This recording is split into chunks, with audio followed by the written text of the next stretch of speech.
buddy. I got something I want to talk about, yeah. Something I want to say. Is anybody out there listening? Well, focus up and dig this. From the H2O to the 420, where you kids want to go with this.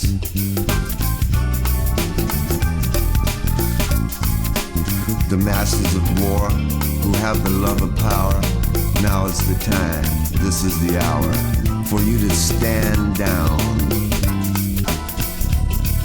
The masters of fun have come with the power of love, the right to grow anything I want out of the ground. Whatever I choose to ingest in the pursuit of freedom and my happiness. This, the people of the world want their voices to be heard. We are all together on this. If one person has to die for it, then it's not good, it's not true.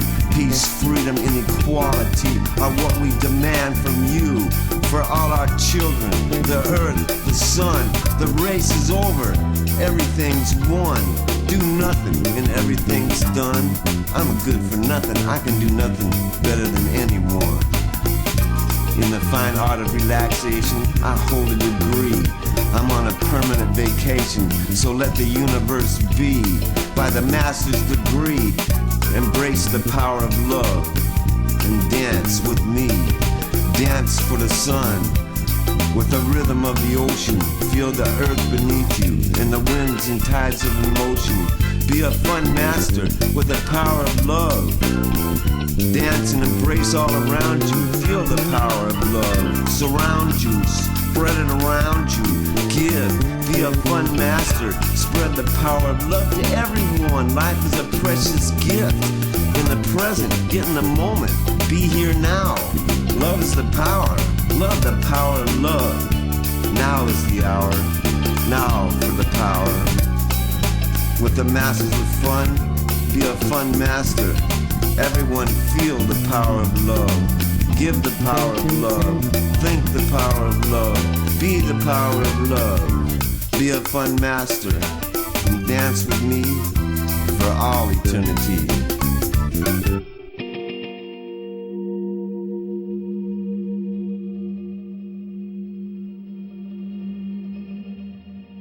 Tonight we're doing a special presentation on the Brotherhood of Eternal Love. We got a couple original members here, George Dumas and me, Bobby Ackerley.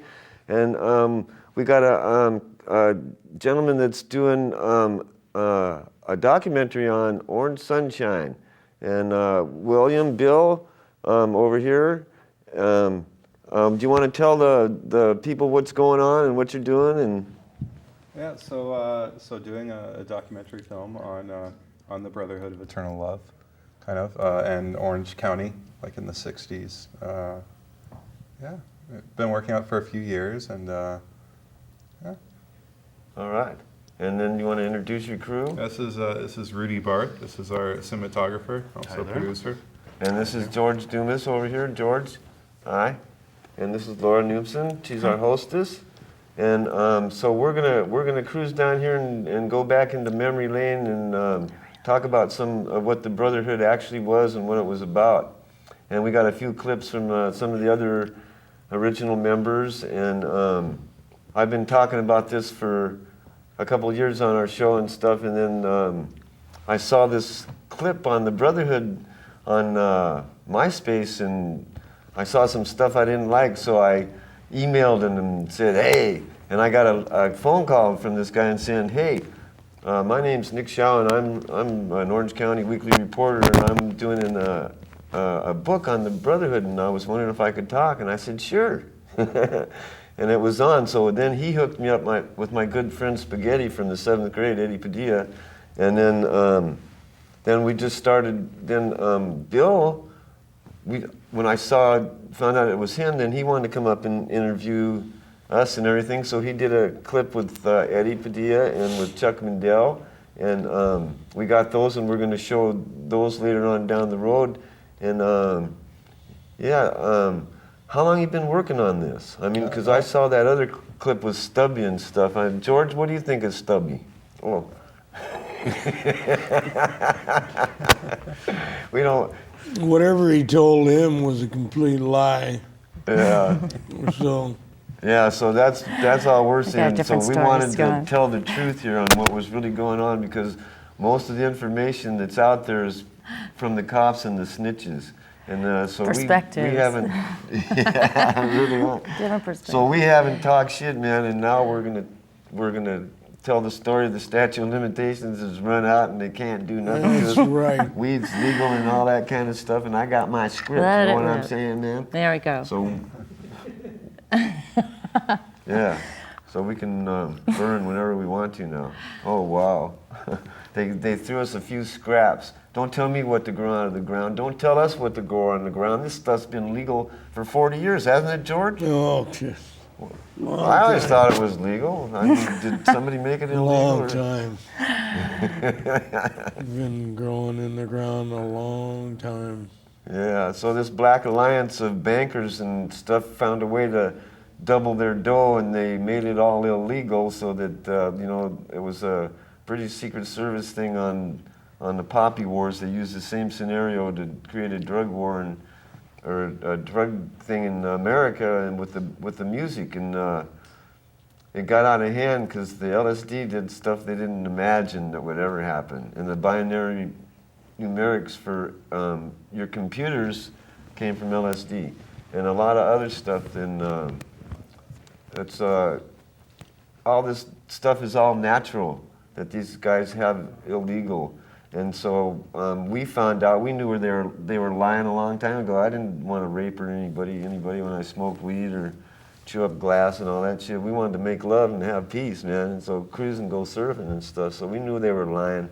That was the first lie in the history books. And then from then on, every time you turn around, it's a lie. They're taking your homes. They're taking everything. They're taking the middle class out of America and making the rich and the poor out of everybody. How's it feel? What's in your wallet? Hey.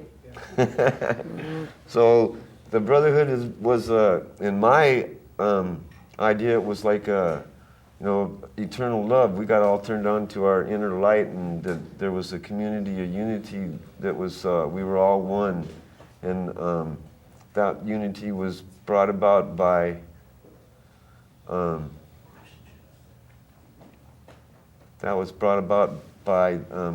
going within ourselves and finding the source of all life, and we were all part of it. And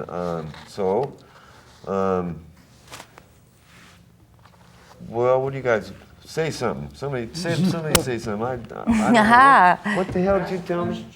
Oh, ask questions. They want me to ask some questions. Okay, George. You were the original drummer for Dick Dale and the Deltones and the Bel Airs and that stuff. And so, when did you first get hooked up with the Brotherhood? When I ran into Gordon. Gordon's Black Bart. Gordon's section. Yeah. Where'd you run into him? Anaheim, Westminster and that. What year was that? Oh, God, 60. 1960. Yeah, All right. at least then. Used to go over and spend the night on the couch. And then he'd go into, wake up in the morning and have breakfast and go into the room, and he'd have his mom's ice where it catches all the ice, for the ice box. bucket, yeah. Well, he had all that full of weed. He'd pull it out from underneath the bed. We'd start rolling some weed, Started smoking some grass. So when did you take acid with him? Oh, about a year later, yeah. All right. So you actually met him before the acid days, huh? When there was Coca Light and the liquid Santos, and it was really very, very smooth. That was some nice Yeah, stuff. I got very, some of that. very, Yeah. Wow. very smooth, dude. Illuminating, enlightening. Very smooth stuff. So then you hung out with him for how many years? Way over 25. 25, I'd say. I 30 hit him years. I hit him at least that long. He was wanted by the FBI. Yeah, we were all. He outditched him. Yeah, so what is the Brotherhood? It's like Chuck said, it's all love and peace. Let's go to the clip to Chuck. We're going to go to a clip of Chuck. Want to go to a clip to Chuck Yeah. and hear what he had to say? Can we do that, Mark? Not yet. Not yet? Okay, we'll wait a minute. They'll put it on in the... Yeah, I was going to say, I'll if tell you Bill wants to this, talk okay, about it Bill, for a minute, yeah. yeah. So we went down and interviewed Chuck Randall and spent the day with him. And Dave Nuevo was out there surfing and stopped by and said hi. It was pretty cool. And yeah, we had a great time with him. And this is the clip that you're gonna see. Right on. It's So an All right. interview. how many people? I know he did that down on the beach, and so where was it, like, that was beautiful, you know, Down San Diego. San Diego, all right. So that's where he was living, or Yeah. he's hanging down there, right on. My son has down there, he's got a Good to hear band what's called going on High with people. Roots. It's, they're from Hawaii, it's like 20 now, and they, Hawaiian Roots. So they're doing really good down there.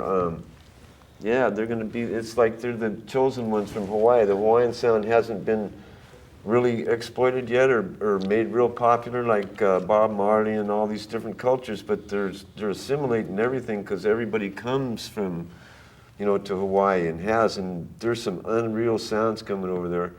And I mean, I don't know any Hawaiian over there hardly that can't sing, you know. It's like they're all really good. Yeah, so What a San great Diego, project. all right. Yeah. Yeah, Chuck Wendell, I ran into, I think in the 7th grade, 8th grade, and he just started, he had his Madras shirt, you know, and he had his haircut, you know, like the surfers, the wave on the side and stuff. They were like the first surfer guys, you know, showing their style of stuff and everything. And we were walking down Anaheim, and he kind of bumped into me and said something about hodads and stuff, some shit, you know, and walked on with all his boys and stuff. So I went on and got me a Madras shirt, cut my hair on the side, and then, you know. There you go. You miss those days? You want to go see everybody? Yeah, really. That was a lot of fun. But Chuck fun to bring Mandel everybody together. is like one of the most incredible surfers. Yeah, in the it's world. smooth. Smooth, Really graceful, like ballet, like Yeah. beauty, like. When we were over on Maui and Kihei, when there was nobody over there, right? And then, so we were all at the beach. I think we were taking that crystal mescaline and stuff, and we were all out there dancing naked in the sun, doing the moon dance and all that stuff, dancing around. And so we grabbed Michael Wold had the coffee shack, right? Right. And then so we got a door off the coffee shack and went out and we were surfing on a door in the full moon. It was so funny. It's a I was blast. like, yeah. We Nice. surfed on surfboards too much time, man, and you know, it was like, hey, well, let's try a door. Hey, we'll try that, man. So that was Cool. a lot of fun in those days over there. Do you have a question? And then, It Rudy was- has a question. I'm sorry. I was going to say, there was Chuck's an amazing man, first of all. He's an amazing man. He's very disarming. And when you sit and talk with him, he can just tell you some of the most amazing stuff, you know.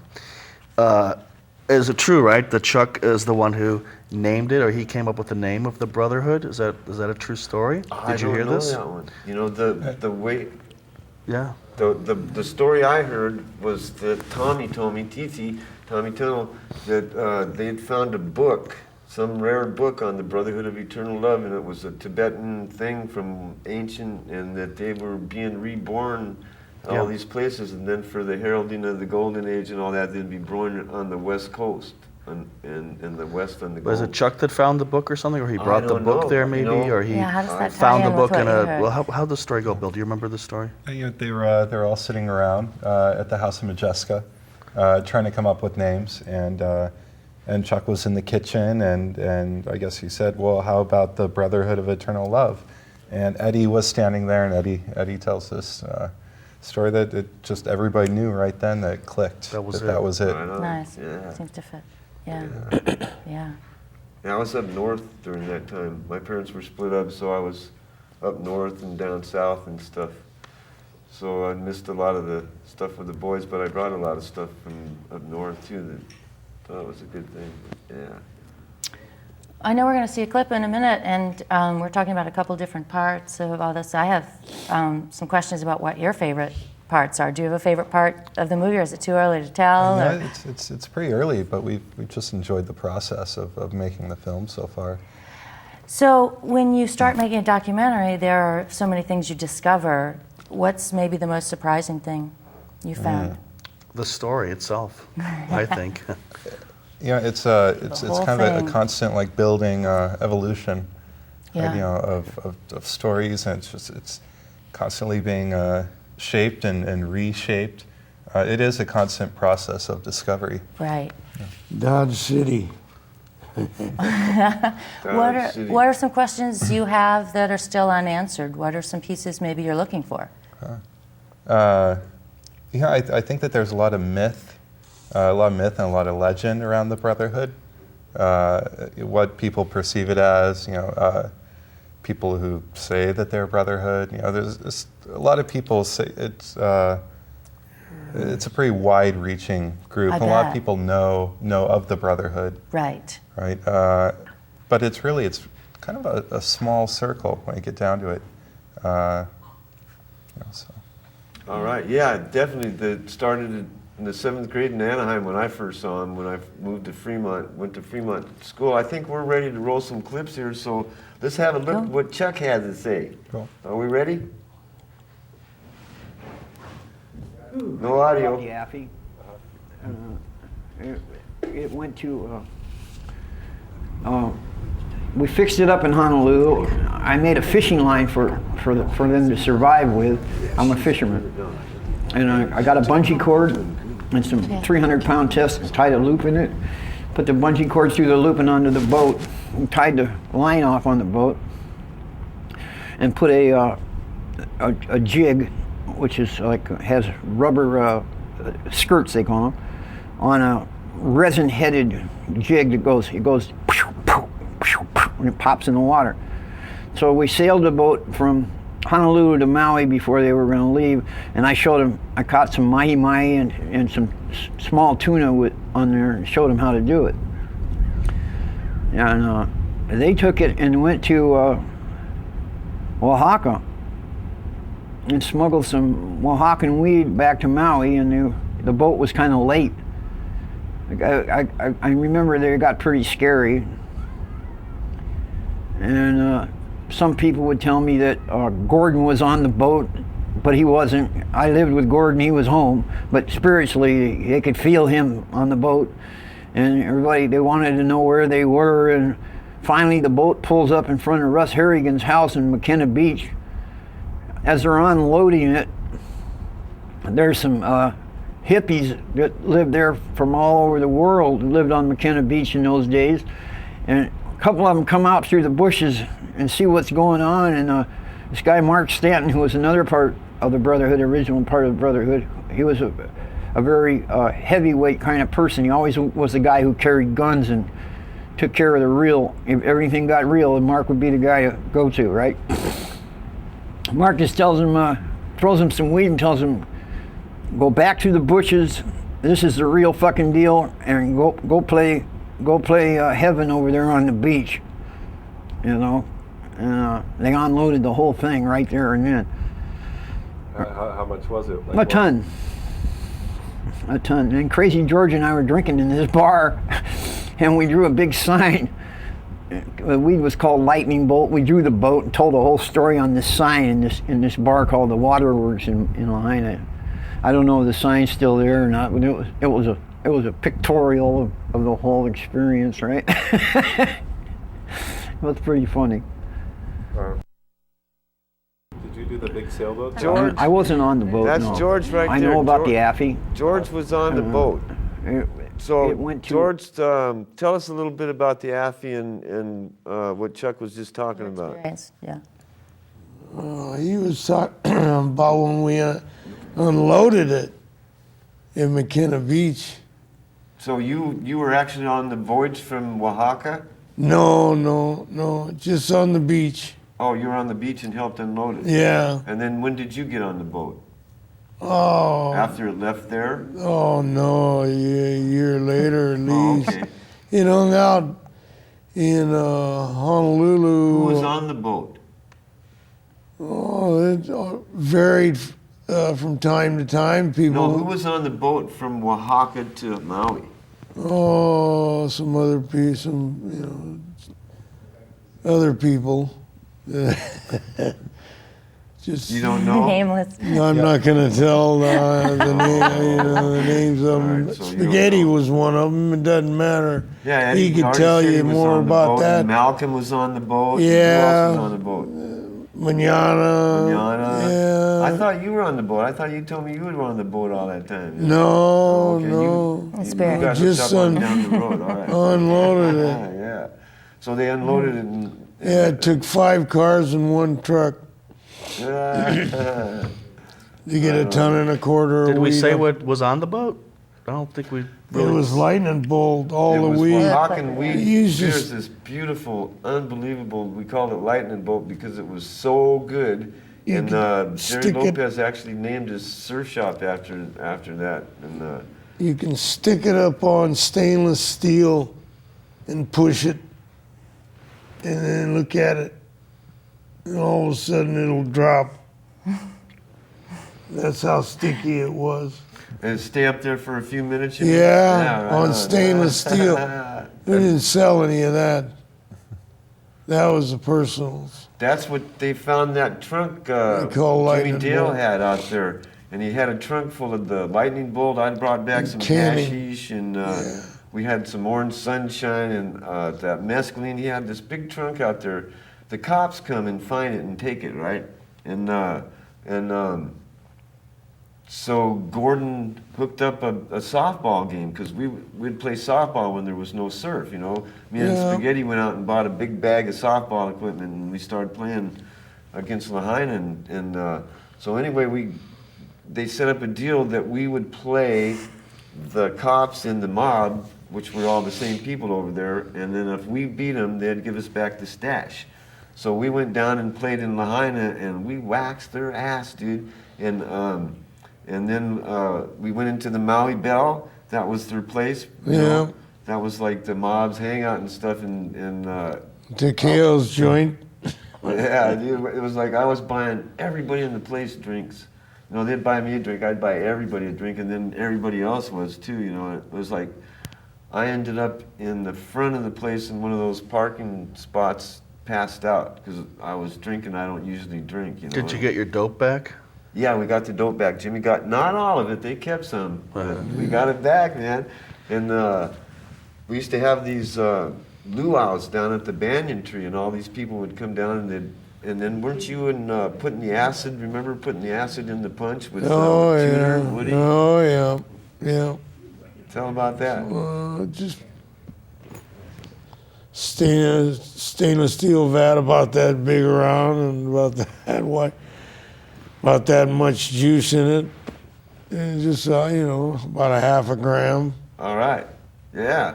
Okay, well, yeah, we had a lot of times the cops would come down and take a little bit of that stuff too. So the cops were cool. When they pulled you over, they wouldn't walk up to your car. They'd wait there.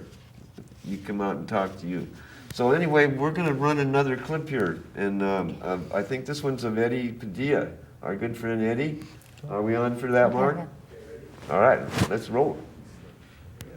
Back in Laguna with people bullying hippies, young kids that are growing their hair long, and they're not fighters, they're good people, and they're just trying to live a life of freedom and spirituality and goodness. And whenever I or Brenny or Jack or any of us guys that have been together since the street days, we took that real personal and would challenge these people, hey, try me, try us, see what you want to see what it's like to have somebody, come back at you. So when we got to Maui, it was pretty obvious that there was a lot of bullying going on, a lot of scary stuff for people that weren't like us. For that kind of challenge, that's literally what it was. It was a challenge. Okay, yeah, guns. You want guns? We got guns. Whatever you want to do, toe to toe, whatever. Doesn't matter. I'm for it all. But you know, and I'm still got a balance of weight because going backwards in any way, shape, or form, I'm going to prison. That's how I looked at it. It's like, just keep going forward. Whatever you're supposed to be doing, do it. And if it's lose your life in a fight or picking up guns and, you know, going after somebody, just do it. Yeah, that's why I'm here. That's what this is about. So that was the beginning of that way of thinking when that kid got shot, you know. And that was when it was brought to our awareness. It had been going on for years, you know. I mean, one local guy got in a fight with this big construction worker. He hit me in the jaw, and I went, peace, man, peace. I really mean peace. You know, because I'm, you know, gonna get real violent in a second. But I wanted you to know that I really mean this right now. And he said, and when I did that, he said, break your jaw? You're not the first Harley jaw I break. When he said that, I bent down and grabbed his boulder to smack him in the head with, and he backed up, ran away. But he had about probably at least 10 guys with him that were twice my size. That's when Bob Ackerley was standing there, and he pulled out a big buck knife, backed them all off, got to my back, pulls his buck knife out, and I know him, he would have stabbed somebody. And they yelled, "Oh, Hallie's got a knife," right? And then the cops came wheeling in, and everybody split, you know. But that went on, and that went on. You know, they threatened me with a Winchester one day, and I said, you know, you guys made a mistake. You didn't shoot. You should have shot when you had a chance, because little by little I got him. And that's kind of how it went when I first got there. Yeah. Tell me why they... Because that started becoming evident back in Laguna with people bullying hippies. You know, young kids are growing their hair long, and they're not fighters, they're good people, and they're just trying to live a life of freedom and spirituality and goodness. And whenever I or Brenny or Jack or any of us guys that have been together since the street days, we took that real personal and would challenge these people, hey, you know, try me. Try us, you know, see what you want to see what it's like to have somebody, you know, come back at you. So when we got to Maui, it was pretty obvious that there was a lot of bullying going on, a lot of scary stuff for people that weren't like us. You know, for that kind of challenge, that's literally what it was. It was a challenge. Okay, yeah, guns. You want guns? We got guns. You know, whatever you want to do. Toe to toe, whatever, doesn't matter. I'm for it all, but you know, and I'm still got a balance of weight because going backwards in any way, shape, or form, I'm going to prison. That's how I looked at it. It's like, just keep going forward. So that was Eddie Spaghetti again. This is like a take. That was a fast rewind. One, did a double trouble on that one, man. So That's how things are sometimes. No editing in this show? That's how Pardon? things are. No editing in this show? we don't do editing. We don't do anything. It just we get keeps high rolling, and I have fun guess. on this show. Oh, This is so Santa. like they're gonna Keeps like on be going. like We're seeing the saying same hi thing to twice. all That's of the awesome. Santa Cruz and students nice. out there into the world. And Get to Right see on. the clip twice in Swami. case you missed it the first time. Swami. Swami Beyond Ananda. There you go. So Well, okay, I'm taking over. I'm going to Laura's talk a going little to bit. ask some questions here about Okay, the movie. I'm Laura. I'm an art teacher. And I want to talk, I'm interested in the story, and I'm interested in the making of the film very much as well. So I want to ask some questions of Bill and Rudy. And so one thing I want to ask is your scene growing up in Southern California was so very different. Sure. So what was your scene like? And who did you first start interviewing? I mean, you're drawn to really interesting people. And I know you've made another film about somebody fascinating I'll ask about maybe in a couple minutes if we have some time. But so what was your scene, and how did you become interested in paying attention to what people do and asking questions? You know what? I've always been drawn to film, and I'd never really thought about documentaries, but as a filmmaker, it was a great way to be able to like approach a film to be able to, like get a video camera and make a film. It's acceptable to shoot a documentary on video, right? So it was. You can say anything you want that way. Yeah. Totally. So you didn't have to have like a big budget. Right. You just go and find a great story, and it's the story that really got to be the star. Yeah. So it's kind of that was. I think that was the draw there. At what age do you think you started interviewing people? Because it probably started a long time before you were doing film. You know what? When I was 17, I interviewed Irving Kanarek, who's Charles Manson's attorney. Interesting. Who went crazy and got committed for 10 years. Wow. After dealing with Charles Manson and lost his license. His wife divorced him, and he was homeless when I was interviewing him. Wow. And he was trying to get his license back to practice law. Was that a school project or an independent idea of yours? That was just, I thought it was a something great you wanted story. to do? Yeah. Right. And that was that was the first thing. So you have a vivid imagination. I'm wondering about your dreams. Do you, do you think more auditory or visual, or I'm just wondering about your mind. And you have a lot of organization skills, it seems, to be able to put together projects of this scale. It's just really finding a great story and doing interviews and shaping it all kind of in the editing process. Yeah, nice. Yeah. So, do you want to share any words about your other documentary about a really interesting person in New York? I didn't get a question. Taylor Mead. Well, you know what, Rudy? Rudy, you can jump in with any questions, but I didn't get any question. What am I, chopped liver on this show? We want to hear technically. Oh my God. Rudy. We want to hear technically Rudy. Okay, hold on, because that's fine. this is a perfect moment, really, for Rudy, because he's the eyes of this project. I mean, Bill is the mind and the writer of this, and directing, and Rudy really is the camera. The problem I'm having is I am blind, so I can't see. So actually. do you I have to dream in feel the Technicolor? movie. Yeah. Feel the movie. Tell us about your Tell us thing. about your documentary, your first documentary. Tell us about your vision. Let me talk about the vision for a second. The funny part is that, you have to find a starting point in any film that you shoot as a documentary. And the great part is that Bill and I just went out there and started shooting. Anybody who said they're a Brotherhood member, we went out and interviewed them. Of course, I'm kidding slightly. Certainly Bill did his research. But we started with, the people that we thought were the Brotherhood and started filming people. We threw something up there, out in the air for the world to see. And immediately, of course, the telephone starts ringing, the communications, the emails, everything starts up. Me too. And that allowed us to then really get to the people that, that are really the core of the story. So you have to start somewhere. Just throw something out there. Throw your work out there. Throw your ideas out there. You don't always have to be on target. The target will find itself as you begin the process. It's a fascinating, pivotal point in history. I mean, it's really an important turn there. So anybody that even had, the slightest, I'm sure wants to remember and be a part of that.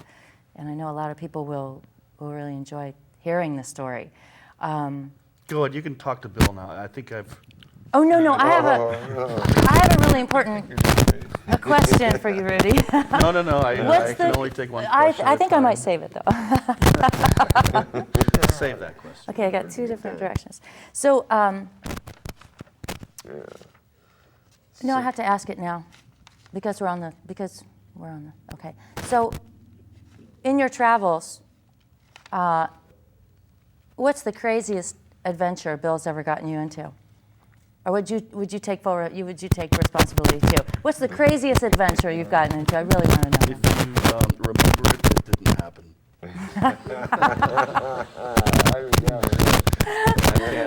Okay. But it was crazy. I know it was something so out there. I mean, Bill is like, he's an amazing filmmaker, a visionary. And so, what's the question? Crazy adventures. What's the funnest time you've had? Well, we always manage to get ourselves into all kinds of trouble, as part of the process. I mean, it's fun to be a filmmaker and to travel around. We've traveled all over the country interviewing people, that were involved in the story, from the good guys to the bad guys, and whoever those were. So it's been fun. Yeah, it's been really crazy. It's amazing. It's an adventure every time we go out and we do interviews. We've traveled all the way up to Montana to we're planning a trip to Hawaii. We're going to Oregon. We're Nepal. Bill wants to go to Nepal, of course. For the Brotherhood thing? Yeah. Boy, I'd like to go Tell us over about on that. one. What leads you there at this moment? Brenny Smith. Who, Oh, right on. He's who still there now. He's back in became a Nepal. Buddhist monk and is Right in a on. monastery There you go. Yeah. in Nepal. There it is. Yeah, he did a 20-year vow of silence, man. Yeah, Brenny did. Now man. he's talking. Nice I just talked to Julie, his Good wife, timing. the other day and stuff and everything, and it was like, He still owes me a yeah, really. Yeah. If you know me, you owe me. Famous words. All right, He still man. owes me. he still owes me a bunch of hash oil. There you go. We wanted to hear what I'm not sure we wanted to hear what it was, but we did. There it All is. right. Yeah, a lot of some people from an ashram just bought those up there in northern India. Just bought a bunch of the gold ring videos. I mean, the Buddhist monks did it in an ashram. So that's how high the gold ring videos are that we've been playing on Santa Cruz and here. And it's the same. The gold ring is actually talking about the Brotherhood of Eternal Love and everybody else that is into love and light and blessing and abundance on this planet, And we should, governments, nations, religions come and go, man, and political parties, but man's needs are eternal, and you cannot change that. That will never change. And nature in all her abundance provides all of us with her bounty each generation. And the Black Alliance bankers are siphoning it all off for these 250-some families that they have 98% of the wealth on this planet. And we could all be living in abundance if we just take out the Federal Reserve Bank and the Central Foreign Bank Exchange. And that's the whole problem with everything in the world. And it's these people, I think George Russo asked, what's his name, Rothschild or the banking error, what's his name? Not Rothschild's the other ones, but he says, why do you keep having these wars and stuff, you don't need them, you have all the money in the world, why do you do this? And the guy says, well, what do you care about them people for? You should only care about your family, you shouldn't care about them, and they got to get rid of 90% of the population. And they have a plan, they're doing that. And so we're illuminating the light and sending it out because that'll dissipate the darkness. And me and George have been doing this for over 40 years on the front lines of the Peace and Love Underground. Don't tell us what to grow out of the ground, okay? That's all there is to it. I mean, because we ain't gonna go for it. And so it's like now all this light and understanding's coming around, and the Vision magazine and all these things have all these health food things, like the Mystic Arts was started out way back in the day with the incense and light and inner light and love and abundance and everything. And Thanks for the start. yeah, so Thanks for the start to you too, being a part of that. Thank you much. So I guess I want to ask both of you. I mean, especially right after that, because that's a beautiful, beautiful saying, and sort of wrapping up the reason. What is it that you want people to get out of the film?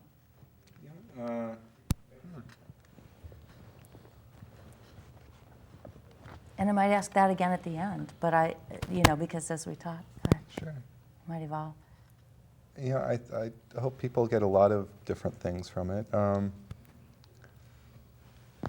I do kind of see a rebirth of a lot of things, and I kind of see that there's a lot of what's going on now that was happening in the 60s, right? Or a lot of what was happening in the 60s going on now. I think we're kind of in like a recycling process, and it's good to look back and kind of see how it was done then. Yeah. I don't know. Copy the good and What do you then think? make it Yeah, better. what's your answer? Thanks for picking me for. But of course. It's your turn now, Sonny. Okay, this is my turn now. That is an important, I think, part of the history of what happened in those days. There were powerful groups powerful forces at play back there in the 60s. And the Brotherhood was one of the groups that, that was one of the very tight-knit, powerful forces back then, which still is with us today. Had a good 7-room psychedelic shop.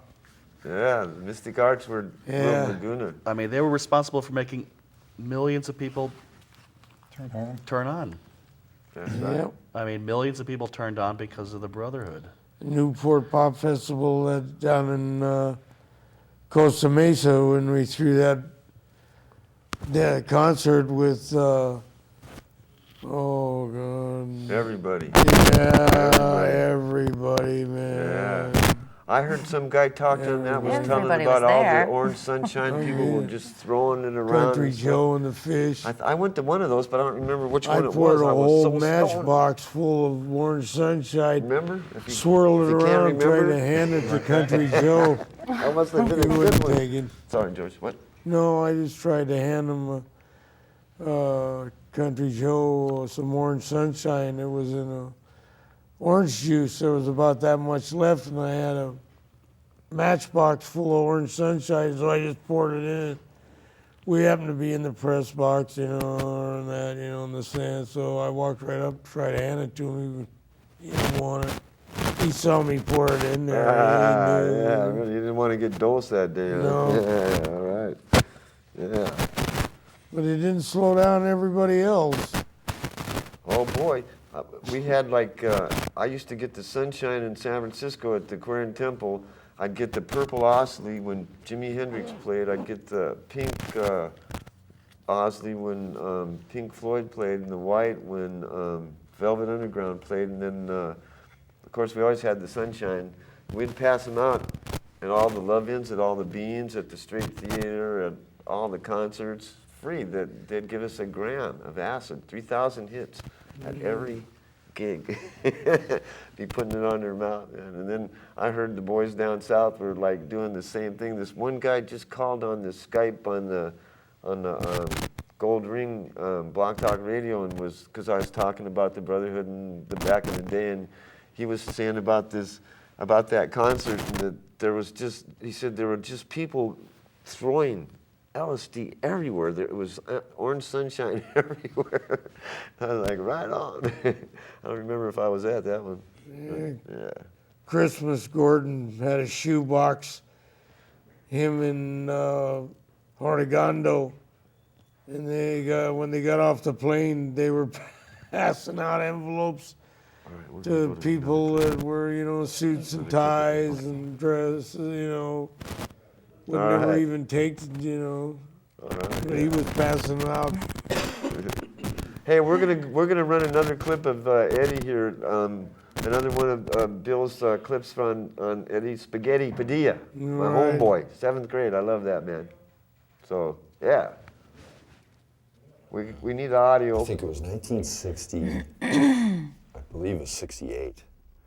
I had never been to Hawaii, so Jack Harrington and Gordon Sexton, their girlfriends, and myself and my wife and my daughter, we all went over to Maui, rented a house in Kihei. For me, that was it. Here's the island, okay? I'm moving. So it took me getting busted in San Francisco. It took me making the choice and decision to leave the country or whatever I have to do to not go to San Quentin. Ended up on this yacht and had a good stash of marijuana I'd gathered after being in Mexico, in deep Mexico for quite a while. And so when the boat sailed up through the Panama and up to Manzanillo, I had a pretty good stash to throw on the boat and jump on it myself and sail over to Maui.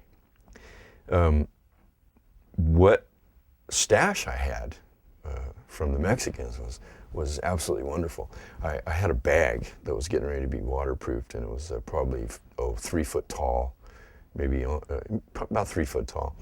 And standing on the beach with this friend of mine, and I pulled one of the branches of marijuana out that we call colos. It was probably this long. And when I held it up in the sun, I said, "Wow, it looks like a lightning bolt." And my friend said, oh, it does. It looks like a lightning bolt in the sunlight with all the resins, and everything. Stuck it back in the bag. When we got over to Maui, that stash became the lightning bolt stash, the lightning bolt load. And the seeds from that actually became what was called Maui Wowie. So it was kind of an infamous little trip, and only known, amongst us people that come from Laguna. That ended up being able to grow crops of marijuana and continue with helping other people do a lot of different things with pot and okay. In I think it was 1960, I believe it was 68. Went over there actually, and we're hanging out, and we liked it so much, and then we came back, and then we came over, and it was, so that's when everybody moved over there because it was paradise and stuff. So yeah, so it was cool. I loved Hawaii. I want to go back one of these days. Yeah. Where can people find more information if they want to see these clips? You know what? We have a blog, actually, Yeah. like a little production diary blog. It's at orangesunshinemovie.blogspot.com. Cool. Yeah. Another question is, what do you need to finish this project? I mean, I know it's beginning and it's ongoing, and what are some things you need in order to bring it? We're going to continue to do interviews. Hope to get some more original members, and also old pictures and film from that time. Cool. Interest for future projects? Is that too early to think about some other things that I know you have a lot going on? I Can know. we mention? I want to say something. You did, what's his name? Andy Warhol. You already did an Andy Warhol gig, right? Taylor Mead. No, Do you want to George, say no, anything they're good. about Taylor Mead and Andy Warhol? And do you want to? Let's talk about that for a minute, because here's another film that you've done. Rudy, did you work on that project as well? Have you? No, I worked on Bill's first project. Okay, so First big project. right on, but you're in there. Yeah, Nationally acclaimed, worldwide. I know. Full project. My first documentary film was on Taylor Mead, who was an Andy Warhol superstar and Yeah, beat poet. eccentric person. Absolutely. Yeah. I spent 5 years following him around, and just got amazing stories. Yeah, yeah. How did you? What drew you in there? What was the first spark? What was? You know, he was. first I knew lived that- in New York, and Yeah. he was a neighborhood icon. Kind of everybody knew who he was. He never paid for a drink when he went to a bar, right? You know, like everywhere he went to, Popular. everything was paid for. Everybody Yeah. took care of him. And I heard he worked with Warhol. I heard all these different stories. And I asked if I could do a documentary on him. And he said, no, absolutely not in a million years. Interesting. He had told all the stories he was going to tell, done all the interviews that he was going to do, and why bother, doing another one or one more with me? And every time I'd see him, I'd ask him. Nice. And after 6 Good months, going. finally, he agreed to take a meeting with me. It was like my first Hollywood pitch meeting. I'd pitch myself, the documentary, how professional it would be, how I'd put him back in the spotlight, and he agreed to do it. And Cool. Yeah.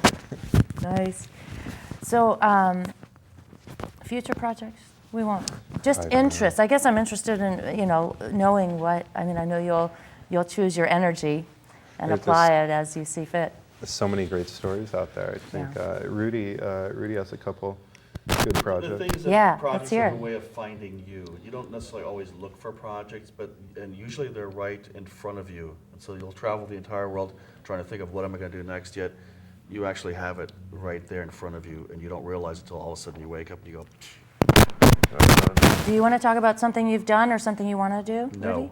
All right, I'm gonna show a clip of the gold ring here, just to tie in all this stuff. This is what it's all about, man. This is what the Brotherhood is about. This is what the world should be about, and we should focus up the gold ring, game of enlightenment. So, well, are we ready for that one?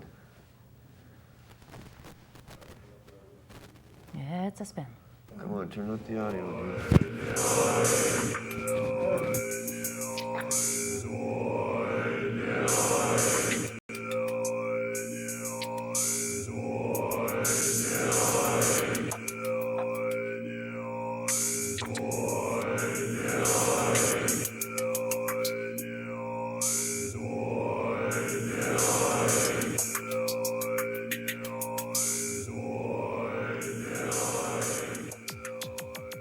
The concept of time ending is not accurate.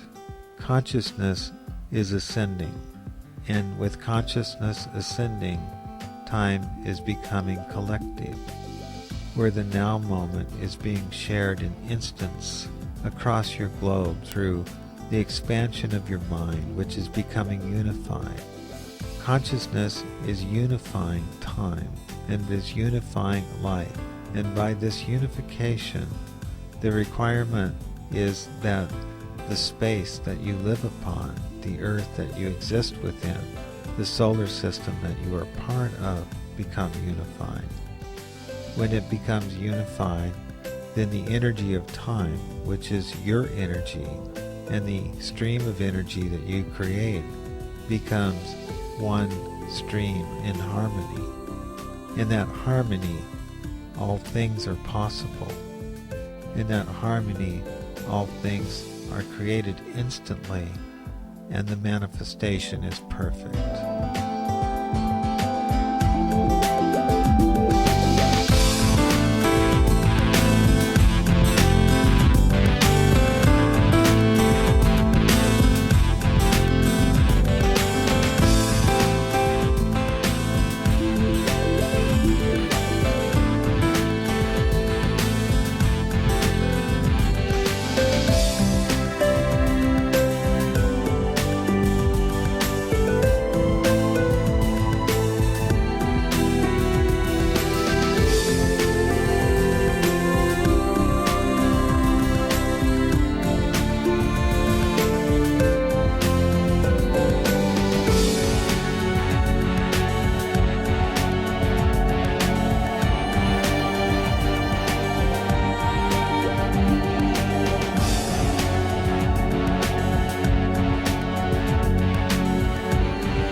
Welcome.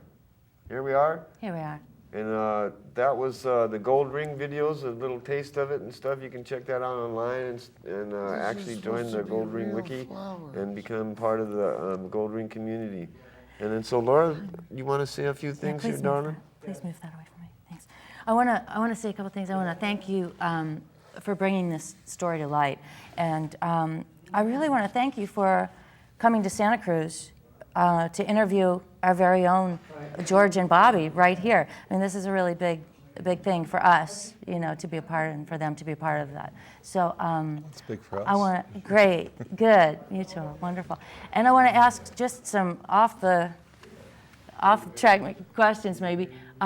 What's your favorite? This is a funny one. What's your favorite Jim Jarmusch movie? Either one of you. There's so many. You know, what are some things you like? Let's just talk about Jim that. Jarmusch film? Yeah, let's go. Yeah, Dead Man.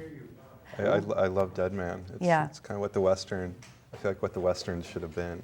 Yeah, I don't know what I would say if I was asked my favorite, because as I asked the question, I thought, wow, I could name quite a few, lots and lots. And other people you're interested in. Do you have a favorite Jim Jarmusch or somebody else?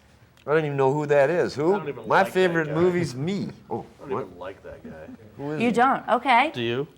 All right. I like yeah. a couple of his films. So have James run one of my songs out for the credits. Really on helping the you end, out and here. then- Yeah, and then just show us talking and carrying on. So we're gonna fade out of this, you guys. Cool. Thanks for coming into Santa Cruz and hanging out with us, and check out the Brotherhood online, Orange Sunshine, and you can see some of these clips on there. And come on back. You know, Santa Cruzing's on 3 times a week, and we be cruising. So peace and love, harmony with nature. Peace and love, all you need is love. Yeah, and keep the blessings and good vibrations coming. Well, we got 2 minutes left, so stretch it out. Well, hey, kick on the Questions? sounds, man. We want some sound in this party here. Anybody got a burning desire to say anything? Let's hear some of your Oh, music. Chuck. Hey, Chuck and Eddie and all the boys in the Brotherhood, and I mean, the Brotherhood started in a little circle and it expanded. I don't even know who's in the Brotherhood, but I know it goes all around the world, and everybody on this planet's in the Brotherhood, man. And we're all brothers, we're all connected, we're all one people, one planet, and let's get together and get rid of them bankers and them Black Alliance dues and have abundance here, and we can all live on top, man, and have such a beautiful life and a beautiful planet. Hey, put your hands in the air I'll put my hands in the air. and sing a song of love and sing a song of happiness. That's the last.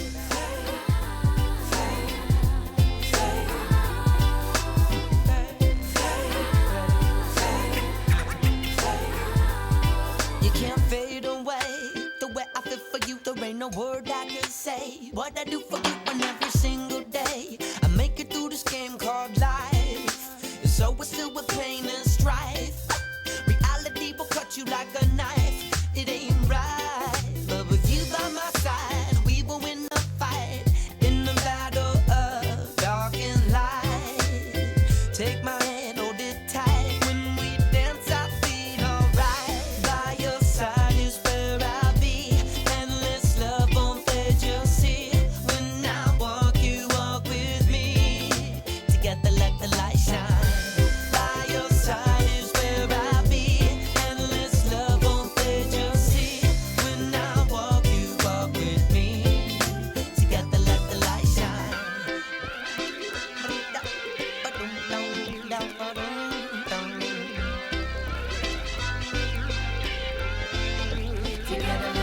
You can't fade away everything we got. I'm talking about what's inside us, connection with the heart. You know it's true. Ain't nothing stronger than the power of the youth. And every day